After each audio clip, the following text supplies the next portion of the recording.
Halo Sobat Cerdas Bagus, tentunya dalam permainan catur kita juga harus mampu ya melakukan skakmat. Oleh karena itu kita akan melakukan pelatihan yang ada di Lices ORG yaitu skakmat dalam satu langkah. Yuk kita mulai saja. Pertama-tama kita analisa dulu. Gajah, skak Raja Hitam di mana? Menteri Putih, skak Raja Hitam di mana? Nah, skaknya di F7 kalau gajah putih. Kalau menteri putih, skaknya di F7 juga. Berarti mereka dapat memadukan kekuatannya di F7. Oke, pertanyaan berikutnya, yang maju siapa? Gajah atau menteri? Supaya raja tidak dapat melarikan diri. Kalau kita maju dengan gajah terlebih dahulu, maka raja akan dapat menyelamatkan diri ke F8. Nah, jadi gagal. Oleh karena itu, berarti menteri. Karena setelah menteri, raja tidak dapat melarikan diri lagi. Oke, lanjut ke puzzle berikutnya. Di sini kita juga periksa siapa yang dapat melakukan skak.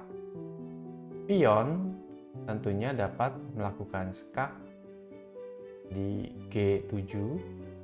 Kemudian gajah dapat melakukan skak di F7. Nah, yang mana yang benar? Karena ini skakmat dalam satu langkah, jadi tidak ada lanjutannya lagi. Kalau pion yang skak di G7, maka pion tersebut dapat ditangkap oleh raja. Kalau kuda yang skak di F7,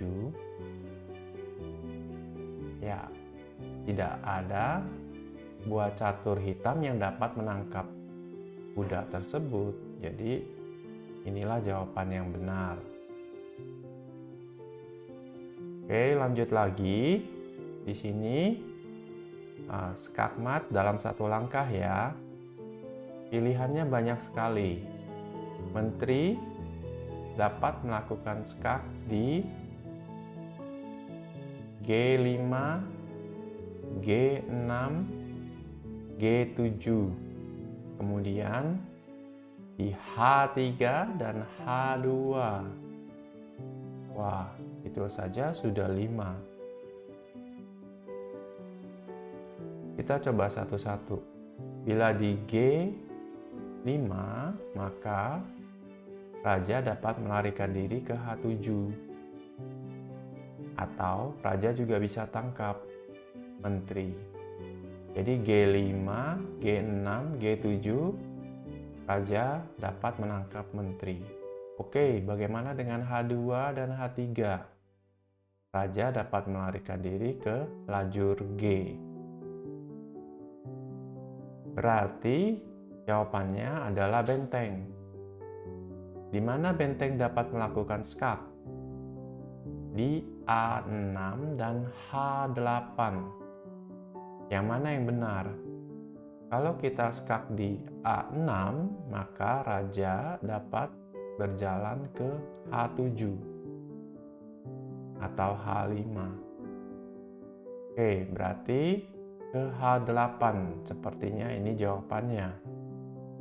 Karena raja tidak dapat lari ke lajur G dan di lajur H semuanya dikuasai oleh benteng.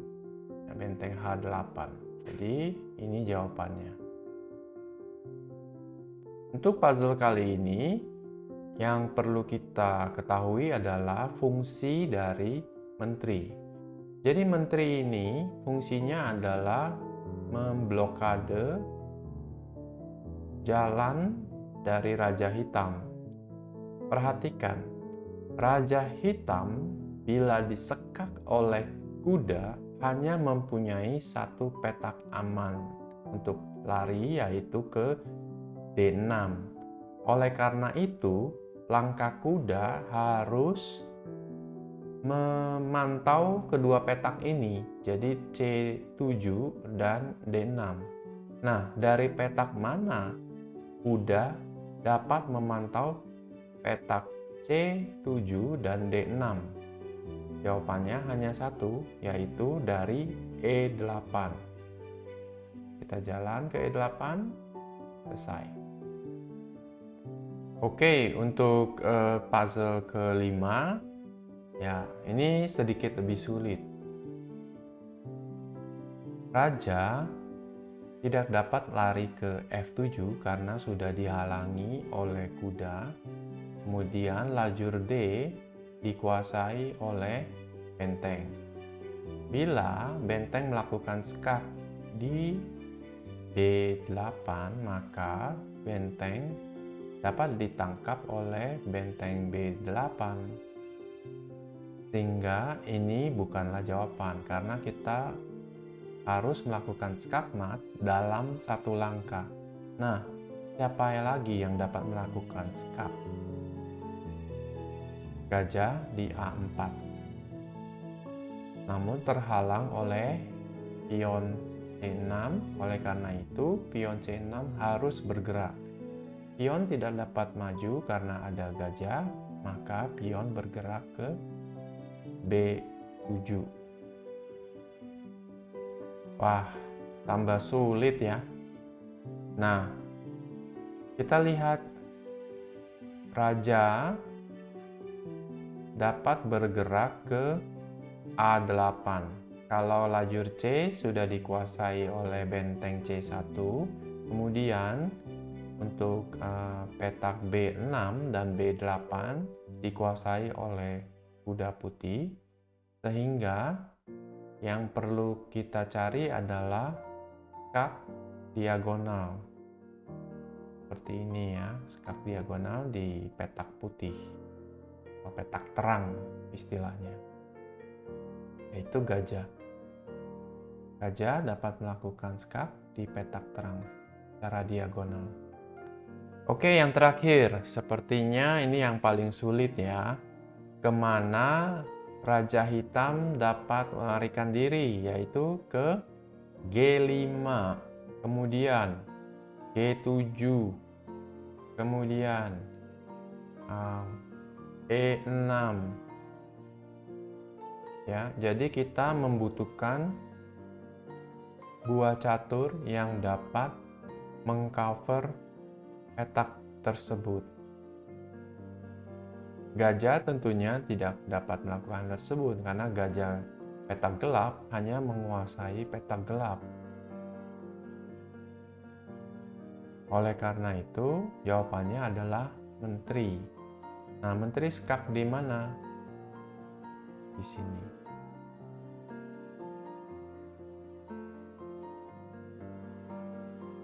Dalam permainan akhir catur, terkadang kita hanya tersisa 1 atau 2 perwira dan kita wajib mengetahui cara melakukan skakmat dengan jumlah perwira terbatas. Oke, kita mulai dengan menteri dan benteng. Ini skakmat yang sangat mudah ya. Kita lakukan saja teknik tangga.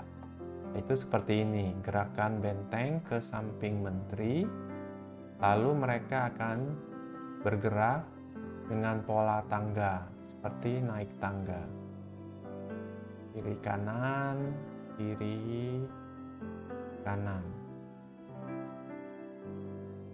Dan raja tidak dapat melarikan diri lagi. Berikutnya, 2 benteng. Sama ya, kita pakai teknik tangga saja dengan perkecualian. Ya, nanti kita lihat perkecualiannya apa. Nah, di sini kita tidak dapat menggerakkan benteng kiri lagi karena benteng kanan tidak ada yang menjaga. Oleh karena itu, kita pindahkan saja bentengnya ke ujung. Oke. Kemudian benteng ini juga kita pindahkan ke ujung, namun ada raja yang menghalangi, jadi kita geser dulu rajanya. Oke. Kemudian kita lanjut dengan tangga kanan. Oke, sekarang benteng kiri tidak dapat maju ke sini, ke G7 karena akan ditangkap oleh raja, sehingga kita pindahkan saja bentengnya ke kiri. Oke, benteng ini juga akan ditangkap, jadi kita pindahkan ke kiri. Sedikit lebih repot karena benteng dalam formasi tangga tidak dapat saling menjaga. Oke, selesai ya. Dalam permainan akhir di mana kita hanya mempunyai benteng, kita juga dapat melakukan skakmat. Dan itu tidak terlalu sulit ya. Pertama-tama tentunya kita harus membatasi gerak Raja Hitam. Kita dapat membatasi misalnya blokade baris atau blokade jalur. Kita pilih saja salah satu. Misalnya saya lakukan di sini blokade baris.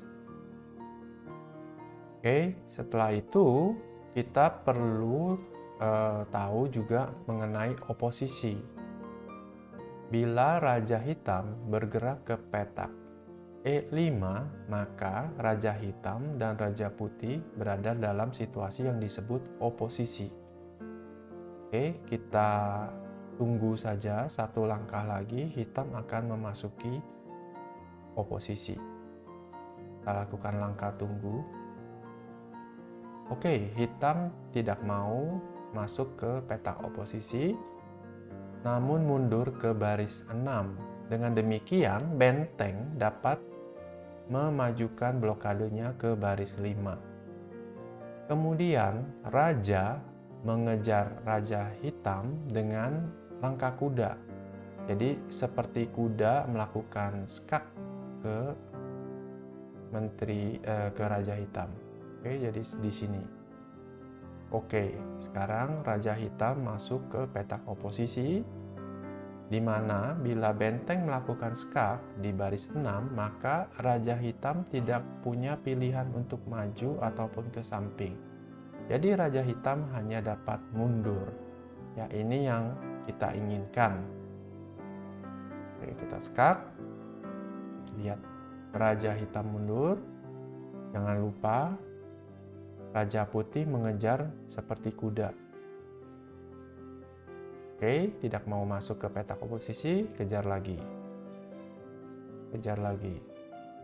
Oke, oposisi. Skak.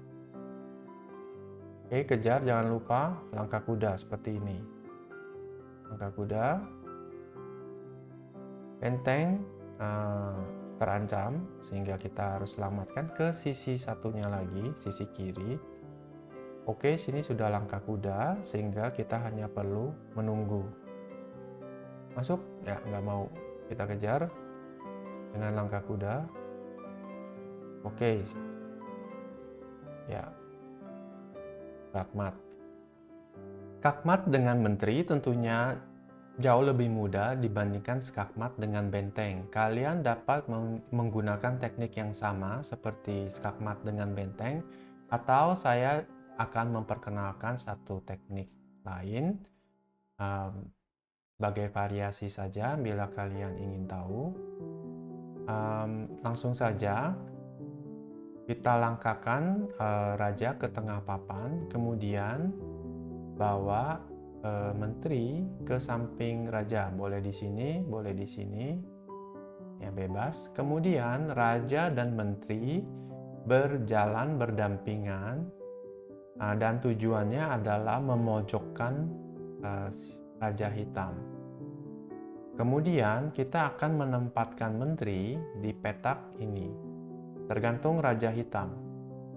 Kalau Raja Hitam ada di kiri atas, berarti tujuan menteri adalah ke petak C6. Ya, kita lihat, nah seperti ini. Oke, Raja maju. Oke, tuh. Jadi sekarang menteri sudah bisa maju ke petak D6. Nah, bila sudah ke C6, Raja Hitam akan hanya dapat bergerak di dua petak ini, nah, A7 atau B8. Tergantung posisi Raja Hitam di mana, gerak menteri kita mengikuti si Raja Hitam ini ke petak B5 atau D7. Kalau rajanya ada di kiri, ya kita gerakkan saja, ikutin ke kiri seperti ini. Ya. Setelah itu, raja masuk ke petak yang sudah kita tentukan di awal, seperti ini. Kemudian benteng masuk ke B7 skakmat. Gampang kan? Saya kasih contoh sekali lagi ya. Pertama-tama bawa Raja Putih ke medan tengah, salah satu dari 4 petak ini. Kemudian bawa menteri ke samping raja. Dan menteri mulai bekerja membatasi ruang gerak dari Raja Hitam dengan Raja Putih di belakangnya. Jadi usahakan Raja Putih tidak menghalangi blokade dari menteri putih ya, seperti ini. Oke, kita bawa ke atas. Oke, kalau kita skak nanti rajanya bisa kabur, jadi gerakan raja dulu menunggu. Oke, rajanya sudah masuk ya, ke kiri, kita ikut ke kiri, masukkan raja, skakmat. Oke, sampai di sini saja. Semoga teknik permainan akhir ini bermanfaat untuk kalian.